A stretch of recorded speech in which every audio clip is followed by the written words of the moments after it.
Hi friends, welcome to news pocket.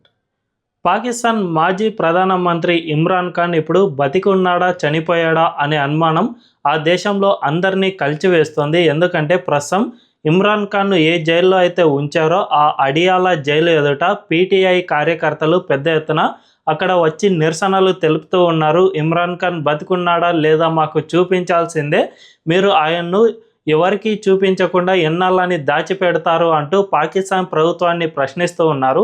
అయితే ఈ నేపథ్యంలో ఇమ్రాన్ ఖాన్ చనిపోయినట్టు కూడా ఒక ఫోటో ప్రస్తుతం అయితే వైరల్ అవుతోంది. ఆయన పూర్తిగా జైల్లో ఆయనను కొంతమంది కొట్టారు, తద్వారా ఆయన అక్కడికక్కడే చనిపోయాడు అనే వార్తలు అయితే పెద్ద ఎత్తున సర్క్యులేట్ అవుతూ ఉన్నాయి. అదే సమయంలో బలూచిస్తాన్ లిబరేషన్ ఆర్మీ సైతం దీనికి మద్దతు ఇస్తుంది. ఇమ్రాన్ ఖాన్ ఇప్పుడైతే బతికి లేడు అని ఆ బిఎల్ఏ సైతం చెబుతోంది. అంటే అక్కడ పరిస్థితి ఎంత దారుణంగా ఉందో అర్థం చేసుకోవచ్చు. అయితే ఇమ్రాన్ ఖాన్ ఈ జైల్లో బతికున్నాడా లేదా అనే విషయాలను మనం ఈ వీడియోలో తెలుసుకుందాం. అంతకంటే ముందు ఈ ఛానల్ను రీసెంట్గానే స్టార్ట్ చేసాం, మాకు మీ సపోర్ట్ ఖచ్చితంగా కావాలి. ఈ ఛానల్ను వెంటనే సబ్స్క్రైబ్ చేసుకోండి అని బెల్ ఐకాన్ను క్లిక్ చేయడం అస్సలు మర్చిపోవద్దు. ఇక డీటెయిల్స్లోకి వెళ్తే, ఇమ్రాన్ ఖాన్ మనందరికీ తెలుసు, పాకిస్తాన్ మాజీ ప్రధానమంత్రి. ఆ దేశంలో ఏ ప్రధానమంత్రి అయినా ఏ అధ్యక్షుడైనా కూడా గెలిచి ఆ తర్వాత పదవిని కోల్పోతే అయితే పాకిస్తాన్ బయటైనా ఉండాలి, లేదంటే పాకిస్తాన్ జైల్లో మాత్రమే ఉంటారు. అంతే తప్ప అక్కడ ఓడిపోయిన ఏ ఒక్క అధినేత కూడా ఆ దేశంలో స్వేచ్ఛగా తిరగని పరిస్థితి నెలకొంది. ఇమ్రాన్ ఖాన్ పై కూడా కొన్ని కేసులను మోపి ప్రస్తుతం ఆయన్ను జైల్లో ఉంచాడు. ఇవన్నీ కూడా సిల్లీ కేసెస్ గాని చెప్పుకోవచ్చు. ఆయన జనరల్గా ప్రధానమంత్రులు ఏ దేశానికైనా వెళ్ళినా లేదంటే ఎక్కడికైనా పర్యటనలకు వెళితే వాళ్ళకు కొన్ని గిఫ్ట్స్ ఇస్తూ ఉంటారు. సో ఈ గిఫ్ట్లను ప్రధానమంత్రి తన గ్యాలరీలో ఉంచుతారు. అవన్నీ ప్రభుత్వానికి చెందుతాయి. అయితే వీటిని ఇమ్రాన్ ఖాన్ పక్కదారి పట్టించి వాటిని అమ్ముకున్నాడు అనే కేసులో ఆయన్ను జైల్లో వేశారు. అంతేకాకుండా గత ఎన్నికల్లో ఇమ్రాన్ ఖాన్ ఎన్నికల్లో పోటీ చేయకుండా ఆయన పార్టీని నిషేధించారు. అయినా కూడా ఆయన పార్టీ మద్దతుదారులే ఎక్కువగా గెలుపొందారు.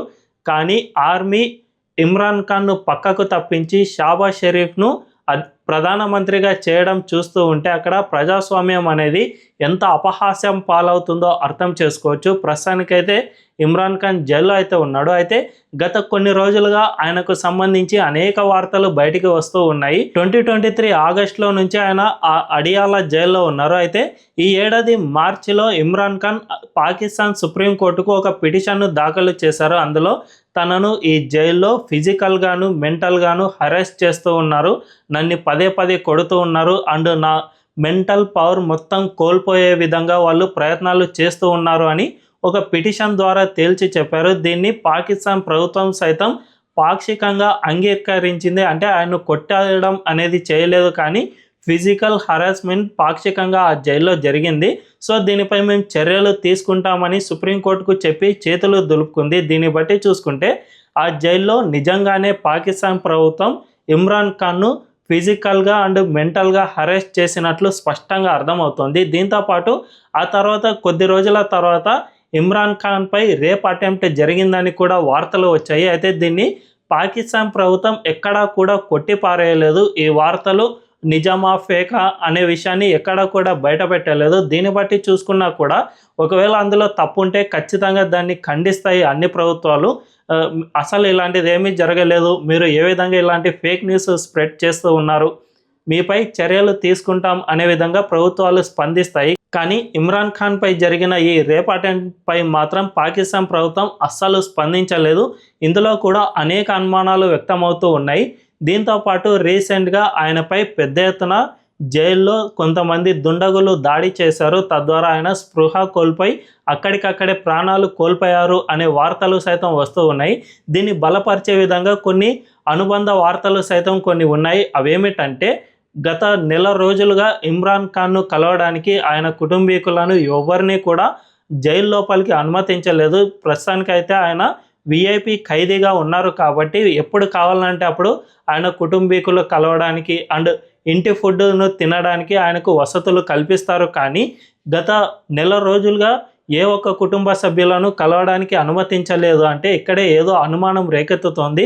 ఇదే సమయంలో ఆయన్ను కొంతమంది కొట్టారనే వార్తలు సైతం బయటికి వస్తూ ఉన్నాయి. కాబట్టి ఖచ్చితంగా ఆయనపై ఏదో దుశ్చర్య జరిగి ఉంటుంది అని చాలామంది అనుమానాలు వ్యక్తం చేస్తూ ఉన్నారు. ఇందులో భాగంగానే పీటీఐ కార్యకర్తలు ప్రస్తుతం ఈ అడియాల జైలు ముందు పెద్ద ఎత్తున నిరసన కార్యక్రమాలు చేపడుతూ ఉన్నారు. దాదాపు వందలాది మంది జైలు ముందు వచ్చి మాకు ఇమ్రాన్ ఖాన్ను చూపించాలి అనే విధంగా నినాదాలు చేస్తూ ఉన్నా కూడా పాకిస్తాన్ ప్రభుత్వం కనీసం మాత్రం స్పందించడం లేదు. దీన్ని బట్టి చూసుకుంటే ఏదో జరిగింది అనే అనుమానం అయితే బలపడుతోంది. నిజానికి ఈ జైలు చాలా పురాతనమైన జైలుగా పాకిస్తాన్లో పరిగణిస్తారు. దీన్ని 1882లో నిర్మించారు. దాదాపు 84 ఎకరాల విస్తీర్ణంలో ఇది ఉంటుంది. పాకిస్తాన్లో రాజకీయ ఖైదీలను ఎక్కువగా ఈ జైల్లోనే ఉంచుతూ ఉంటారు. ఇదే జైల్లోనే పాకిస్తాన్ మాజీ ప్రధానమంత్రి జుల్ఫికర్ అలీ భుట్టోను ఇక్కడే ఉరి తీశారు. దీంతో పాటు పర్వేజ్ ముషారఫ్, బెనజీర్ భుట్టో, నవాజ్ షరీఫ్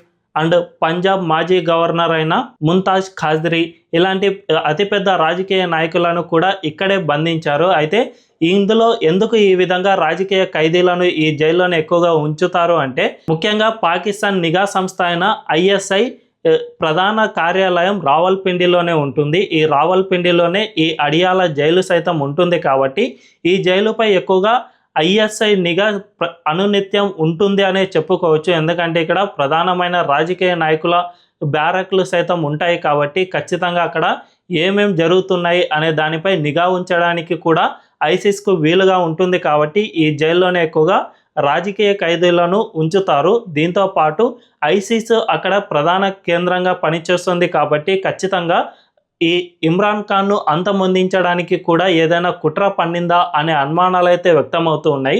ప్రస్తుతానికైతే పాకిస్తాన్లో పీటీఐ కార్యకర్తలు ప్రభుత్వానికి అండ్ ఆర్మీకి వ్యతిరేకంగా పెద్ద ఎత్తున తరచూ నిరసనలు తెలుపుతూ ఉన్నారు. ముఖ్యంగా పాకిస్తాన్ ప్రధాని షాబాజ్ షరీఫ్ విధానాలకు వ్యతిరేకంగా పీటీఐ కార్యకర్తలు పెద్ద ఎత్తున ఉద్యమాలు చేస్తూ ఉన్నారు. ఆ ప్రభుత్వం కూలిపోయేంత వరకు మేము విశ్రమించబోము అని పీటీఐ కార్యకర్తలు నినాదాలు చేస్తూ ఉన్నారు. ఇది ఇప్పుడొక్కటే కాదు, గత కొన్ని సంవత్సరాలుగా ఎప్పుడైతే ఇమ్రాన్ ఖాన్ను జైల్లో ఉంచారో అప్పటి నుంచి ఇప్పటి వరకు అక్కడ పెద్ద ఎత్తున నిరసనలు జరుగుతూనే ఉన్నాయి. సో వీటన్నిటిని అణిచివేయాలంటే ఖచ్చితంగా ఇమ్రాన్ ఖాన్ను అంతమొందిస్తే తప్ప ఇది సాధ్యం కాదు అని ఐఎస్ఐ సైతం భావిస్తోంది. ఎందుకంటే ప్రస్తుతం ఉన్న ప్రధాని ఐఎస్ఐకు అండ్ పాకిస్తాన్ ఆర్మీకి ఒక పప్పెట్లా పనిచేస్తూ ఉన్నారు. కానీ ఇమ్రాన్ ఖాన్ కనుక ప్రధానమంత్రి భవిష్యత్తులో అయితే ఖచ్చితంగా ఆర్మీకి ఉన్న బలాన్ని మొత్తం తగ్గించే ప్రయత్నం చేస్తాడు అనే ఉద్దేశంతోనే ఆర్మీ ఇప్పుడు ఆయన్ను అంతమొందించాలి అనే ఉద్దేశంతో పనిచేస్తుంది. కాబట్టి ఖచ్చితంగా ఆయనపై ఏదైనా పెద్ద కుట్రనే పన్నిందా అనే అనుమానాలు సైతం వ్యక్తమవుతూ ఉన్నాయి. ఈ నేపథ్యంలో పాకిస్తాన్ ఇప్పుడు ఆయన బతికే ఉన్నాడు అని ఒక వీడియో కానీ లేదంటే ఒక ప్రకటన కానీ ఇస్తే బాగుంటుంది. లేకపోతే ఖచ్చితంగా ఆ దేశం తగులబడిపోవడం ఖాయమని అంతర్జాతీయ నిపుణులు హెచ్చరిస్తూ ఉన్నారు. మరి పాకిస్తాన్ ఇమ్రాన్ ఖాన్ను నిజంగానే చంపేసిందా? ఒకవేళ ఆయన బతికే ఉంటే ఎందుకు ఇలాంటి వీడియోను తీయడం లేదు అండ్ ఆయన బతికే ఉన్నాడు అనే ప్రకటన సైతం ఇవ్వడానికి ఇంత ఆలస్యం ఎందుకు చేస్తుంది అనే విషయాలన్నీ తెలియాలంటే ఖచ్చితంగా వెయిట్ చేయాల్సిందే. ఒకవేళ ఇమ్రాన్ ఖాన్ కానీ చనిపోయాడు అని ధృవీకరించబడితే ఆ దేశం పూర్తిగా తగలపడిపోవడం మాత్రం ఖాయమనే చెప్పుకోవచ్చు. మరి ఇమ్రాన్ ఖాన్ బతికి ఉంటాడా లేదా మరణించి ఉంటాడా అనే విషయంపై మీ అభిప్రాయం ఏంటి? కామెంట్ల రూపంలో తెలియజేయండి. అండ్ ఈ వీడియో కనుక మీకు నచ్చినట్లయితే ఖచ్చితంగా మా ఛానల్ను సబ్స్క్రైబ్ చేసుకొని అండ్ బెల్ ఐకాన్ను క్లిక్ చేయడం అస్సలు మర్చిపోవద్దు. Thank you.